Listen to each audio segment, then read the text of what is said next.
NERDSoul. Late Ill Kid at OneYoungsta holding it down, bringing that street geek and nerd soul. What is up, my people, today? Coming with another wonderful episode of Dope Folks. And we have been chilling with, writers, artists, creators, all that jazz. Today, we had an MC who I met at the Lord of the Mic LA competition where he won Mars Era. What's up? What's going on with you, bro? How you doing? Chilling. So for the people that don't know you, don't know what you do, what do you do? I'm a hip hop artist. I'm a father, husband, and all the above, man. That's what I am. Cool. In, the sphere or the atmosphere of hip hop, there's so many, I guess, subdivisions and subgenres. How would you define your style?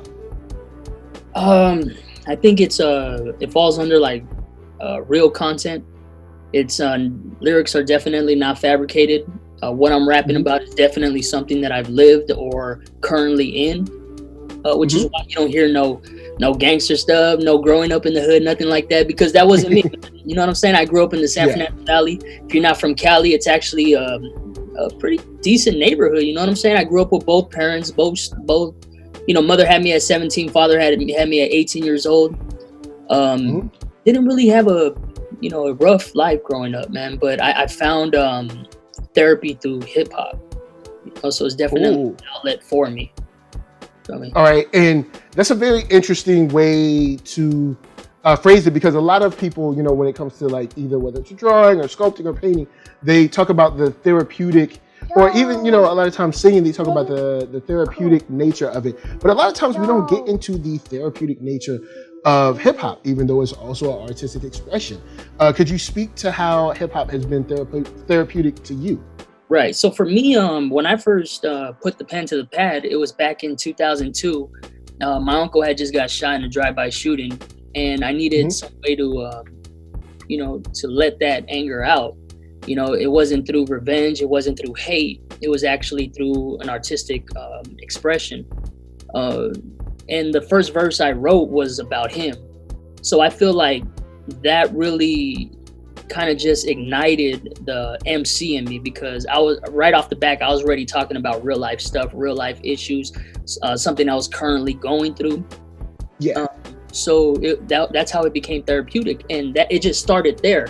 From that scenario to different stuff that have happened in my life. I just lost both of my grandparents, 2019 and then 2020. I was able to express myself through that, and it really got me through it, so definitely.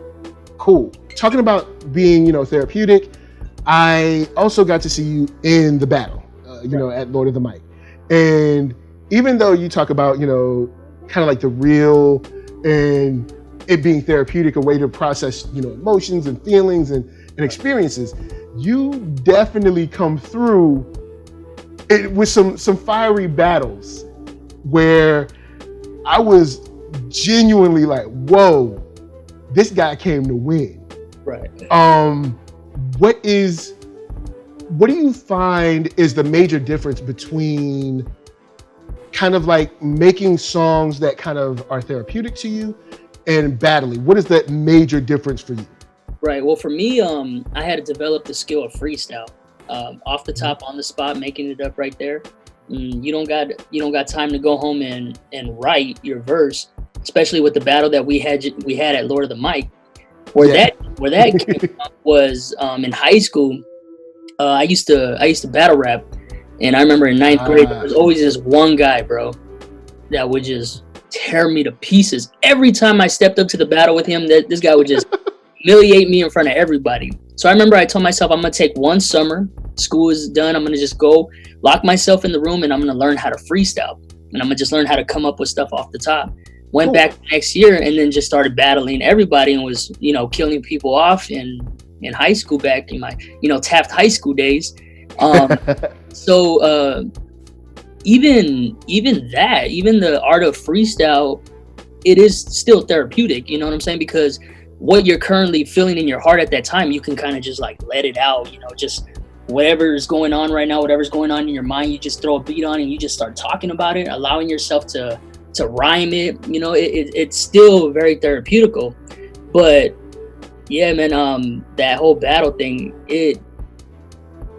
like I had mentioned that day, I had just lost my grandmother, I believe. Yeah, I remember you said that at the end.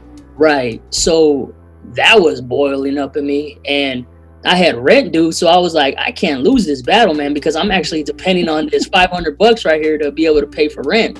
So I had all that in my mind, and as soon as I seen like the opponents that were walking in, I was already sizing everybody up. I was already thinking about what I'm gonna talk about, what I'm gonna say, you know. So I was already like kind of premeditated at that time. Cool.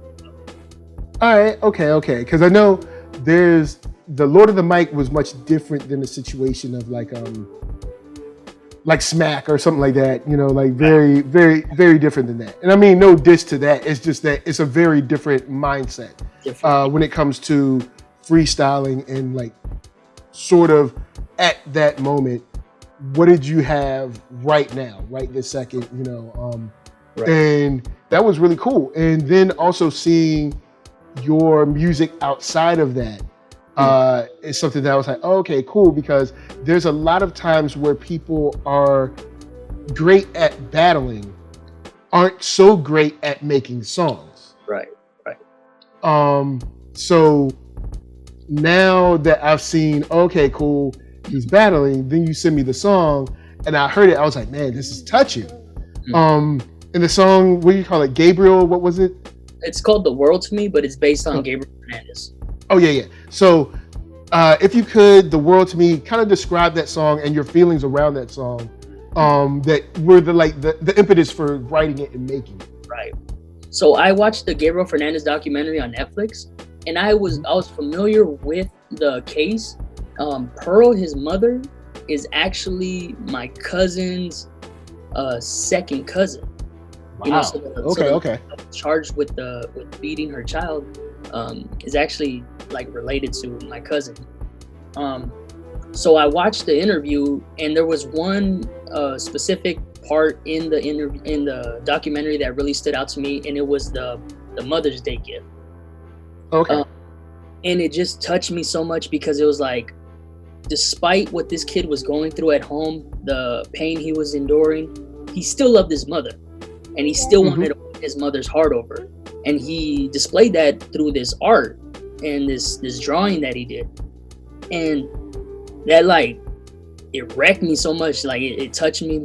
And I'm, you know, me and my wife were watching it. She's right there with the tissues just crying. And I'm just so inspired to write about this little part of the documentary. And it's just what I think may have been going through Gabriel's mind at that time. What he was probably expecting would come out of this. Maybe my mom will start to love me now if she can just see how much I love her and how much time and effort I put into this drawing. Maybe, you know, she'll stop hurting me. She'll stop, you know. So that's why it kind of came out of like instead of like bashing his mother and the other guy who abused him. It's kind of like a love story from a son to a mother. You know what I'm saying? And word. And I don't say nothing bad about Pearl. I don't say nothing bad about the reason being is because I wanted to keep the mindset of Gabriel and what Gabriel may have been feeling at that time and how he probably currently is feeling towards his mother, because he loved his mother. That's basically what it is. You know, it's that childlike love that I was trying to display. Yeah, and it definitely comes through in a way that was, when I heard it, it just came through really authentic and very natural. When I heard it, I was like, man, this is a touching song. And I think I even said the word touching when I shared it. I was just like impressed because I was just like the artwork. And then, I mean, of course, you know, seeing the artwork was already kind of like put you in the mindset. And then hearing the song, I was just like, oh man. I was like, this is on point. Now, speaking of the music, if you could tell the people where they can find your music online. So everything is on iTunes, Apple Music, anywhere you can stream. It's all there. It's all under Mars Era. SoundCloud is Mars 88 Era. YouTube Mars Era. All the music it's everywhere, man. Under that. Word up. So speaking of Mars Era, why Mars Era? Like, what was it? Where did you come up with that? Why did you come up with that? Well, my real name is Mario Herrera. So I cut Mars, made Mars out of Mario, and then the last 3 letters of my name is Era. So I kind of just brought it together, Mars Era. All right, word. So then it wasn't hard for you. You were like, all right, chop. There we go. Yeah, man. It's not too deep. You know what I'm saying? Cause see, I ain't know if you was gonna be like, see, if you look at the stars align, you know what I'm saying, right behind the moon. Then it's like no, Mario Herrera, and I just chop Mars Era, super easy. Yeah, cause I really like when artists use their real names. You know what I'm saying? Like I really like the Kendrick Lamar's, all that. Like the real name thing just really stands out to me. Ah, okay. So cool. I mean, I'm not really feeling Mario Herrera for a rap name, so I kind of like, how can I use my real name but still kind of change it up a bit, you know? So that's where Mars Era. All right, cool. So, going from skipping from the kind of the battle side, kind of like the touching side. Are there times when you, or have there been times when there was something that you wanted to express, but you thought that maybe hip hop wasn't enough to express it? Or have you always felt that it's been a kind of a great tool to express the feelings that you're kind of experiencing at the time? Yeah, I don't think there's anything that really stops me from expressing what I'm feeling. I think there was a time where, because I'm a believer, you know, I believe in God. I definitely have a relationship with God, and it'll manifest in my music sometimes. And I know that was a topic that really wasn't. It was actually looked down upon. You know, the whole Christian hip hop scene and all that. Yeah, that's a good point. I remember bringing that up a while back, but I definitely see what you're saying. But sorry, go ahead. You know, so it was kind of like, you know, we're not really accepting this right now until, you know, people like Lecrae kind of came out and just started like taking it to the next level, and people started seeing like, okay, this is actually like marketable. This is actually can be, you know, used and you can actually make a profit off of this. You know, so but there was one time where, you know, talking about God in your music really wasn't the thing to do. You know, but that didn't stop. You know what I'm saying? It really didn't stop me. So yeah, I think that's the closest I've ever been to like, you know, where hip hop culture wouldn't really expect the topic, you know, what I'm talking about to be. Mm-hmm. Yeah, I definitely get you on that one, because I remember a long time ago on the OK Player forum boards, I remember asking a question, essentially, and this is paraphrasing because it was a long time ago, but something like, you know, like in hip hop, we've heard like a lot of like either 5%er or like or Islam references or stuff like that, and it seemingly generally goes over without much without much, I guess, fuss. But whenever you hear a Christian rapper, then they're always automatically seen as whack. And not that I was a Christian rapper at the time, it's just something that I had sat around and noticed. I was like, I wonder why. Because like even there could be a lot of rappers at that time that were, you know, like heavily like into like Muslim references in the lyrics and stuff like that.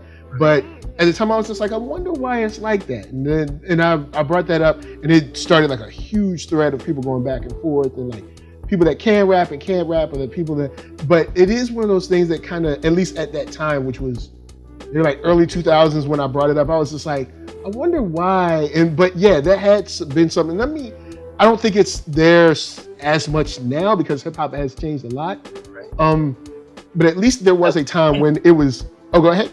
Yeah, like at one point, the whole CHH scene was almost like alternative music. You know, like don't listen to Eminem. We got the Christian Eminem that you can listen to, or don't listen to Bone Thugs and Harmony. We have the Christian Bone Thugs and Harmony that you can listen to.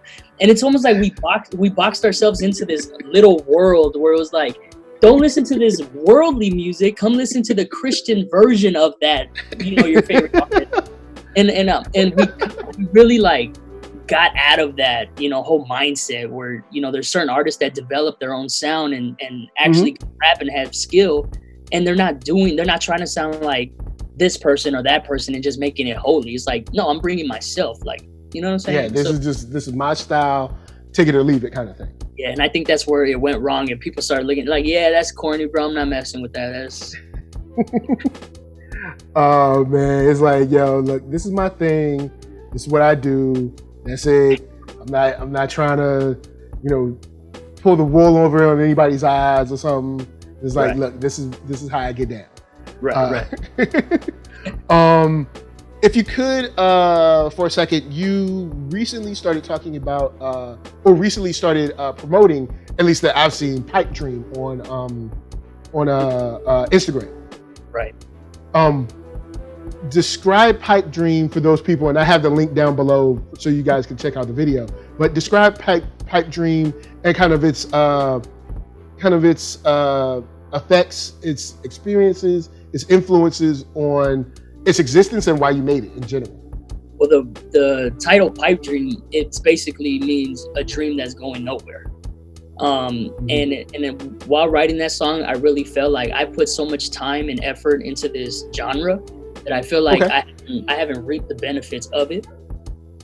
That's why, like, if you listen to it, I'm kind of, in the beginning, I'm talking about my personal status. And then I start going into like how I feel I'm this artist who should be respected. And then I start dissing artists who I feel are like whack, but they're established artists. I kind of put the Little Uzi and I put those references in there. And, people might take it as it's a diss track, but it's actually like, I'm actually dissing myself. Like, I'm just being this jealous, entitled artist. And I feel like I should be an established artist and these people shouldn't. So it's kind of like going through those emotions that you feel, and all of us artists feel it, whether you're drawing or painting or singing, rapping, sculpting, whatever it might be. You'll say, hey, I've been doing this for 1, 2, 3, 4, 5, 10, 12 years, whatever. And it's like, I've been doing it this long and I know I'm good. Is it me? Is it them? Is it the system? So I actually like that sort of honest look at, kind of like, all right, well, am I whack? Are they whack? Is the system whack? What's wrong with me? What's wrong with them? So it's actually a genuine, honest thing that we go through in our everyday lives with, like, kind of assessing where we are, assessing where we are in terms of success as we see it, right? Success as society sees it, success as even those close as like your mother and father or your brother or whoever might see it as well. So I think that's why I brought that up. I think this is a song that's definitely one of those, once again, that like allow you to not only, get some therapy and kind of like process your experiences and your emotions, but also be honest with yourself of like, man, what's going on with me? Is this a pipe dream? Is there something more at play? Is there, so, I really dig that. So yeah, I just thought that was dope. And I wanted to see your kind of like your perspective on that in general and like where you were coming from. But yeah, I don't really see that as a diss track. I think we all go through that.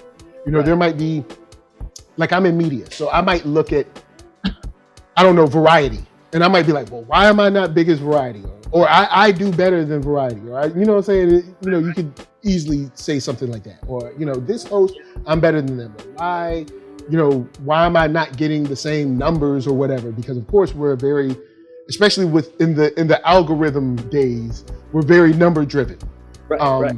So it's like, why am I not getting these likes, or why am I not getting these views, and the struggles that come along with that, and remaining an artist or remaining true to your artistry is something that's cool, man, and I really dug that.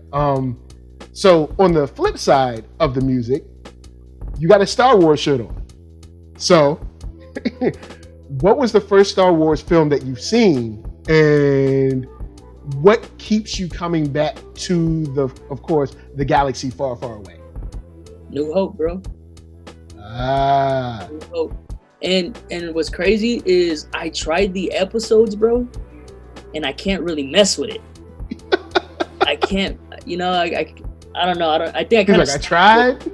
I tried, man. You know, I'm the Luke Skywalker fans, Darth Vader times, and I'm not really feeling the new Darth Vader. You know, I didn't really give it a chance, so I kind of just stopped right there. Okay. So you keep the original trilogy. Yeah. All right, cool. Now, any animated stuff? Any like live action stuff like The Mandalorian, or just the original trilogy? I started The Mandalorian, but I didn't really jump into it too much afterwards. I watched 2 episodes, and then All right, so you stay. But you know what? Because I was feeling it too, so I might have to get back on there. You know, especially with something I can watch with my daughters, and I was like, yeah, I'll probably get back on this. But as far as animation goes, I'm a Disney fanatic. You know what I'm saying? Okay. I love Disney. I love animation. Word up. When you have kids that you watch that, you know. Yeah. Favorite all-time Disney movie is Toy Story Part 1, still the best one. Lion King, and then if you want to jump into the new ones, I love Coco. I love the whole Up. I love you know, the Frozen Coco. 2. Right, man, Frozen 2 was okay. Yeah, man, Coco, man. Look, I saw the trailer. Okay, let me tell you about Coco. I saw the trailer and I was like, nope, I'm not gonna watch it because y'all gonna try to make me cry. And then it came on Netflix and I was like, you know what? Let me give it a shot. And I went through the whole movie, haven't cried yet. I was like, cool. You know what? I made it. And then when they had him like come across the bridge, I was just like, that's it, huh? Like, y'all did it? Y'all did it again? Because I knew it from the beginning. I was like, y'all gonna try to make me cry, so I'm not watching this. Yeah. And then I held on, but at the end when he's finally crossing over the bridge with everybody, the rest of his family, I was just like, all right, I think I can donate 1 tear to this. And you know what's crazy, bro, is I watched the movie. You know, I didn't cry, but I felt it. So you held on. Right, but here's the thing. I haven't watched it since my grandparents passed. I haven't watched it yet. You know what I'm saying? Okay. But I was listening to the soundtrack with my kids. Okay. Bro. It hit you? I was like, I don't know if I'm going to make it through this movie. You know what I'm saying? Because it hits a different way when you can really like, now you can relate to it more. You know what I'm saying? Yeah, and Toy Story 4 is another one that I didn't think, it kind of gets you at the end too. Because Toy Story 4 is one of those where I was like, I don't need no other Toy Story. It's going to be stupid. I don't want to hear about this. Toy Story 3 was a perfect ending. No need to do another one. And then when you watch it and because now, you know, I'm a father now, you know what I'm saying? Now when you look at it and you're like, oh, one day I'm going to have to let him go and be his own man. Oh, this is deeper than I thought it was going to be. So yeah. It, you know, those, I had to watch the young stuff, but every now and then they'll get you with some emotion. They'll hit you with the gut punch. Have you seen Onward? No, I saw it on Disney Plus, but I haven't watched it yet. So, it's another one. Dang. Yeah. He's like, they're gonna get you again. That's another one right there, man. Man, Pixar be getting you, boy. Yeah. Every time it's like they know what's going on. They have it locked and loaded. Yeah. Oh man. So I guess besides that, are there any other things that you're currently watching, currently checking out? What am I watching right now? Man, I just been watching a lot of movies right now. A lot of, you know, doing a lot of writing. I'm working on another project right now. Word. But it's like quarantine, man. I was supposed to do a video for the Gabriel Fernandez one. Especially right now that it's Child Abuse Awareness Month. I wanted to do it this month, but you know, it's not going to happen. But we're still going to do the video. My brother actually came up with a really good concept for that video, and I can't wait to share it with everybody, man. All right. So with that said, flipping back to what you were talking about, you know, like working on new projects, have you found it easier or harder to work on new projects in the Corona timeline? It's easy to get lazy during this time, especially when you know, my inspiration kind of comes from like being around other artists and hanging out at the studio doing, you know, and you can't do that right now. You know what I'm saying? So it's a little challenging, but I'm still doing it. Okay. I'm already 5 songs into the project.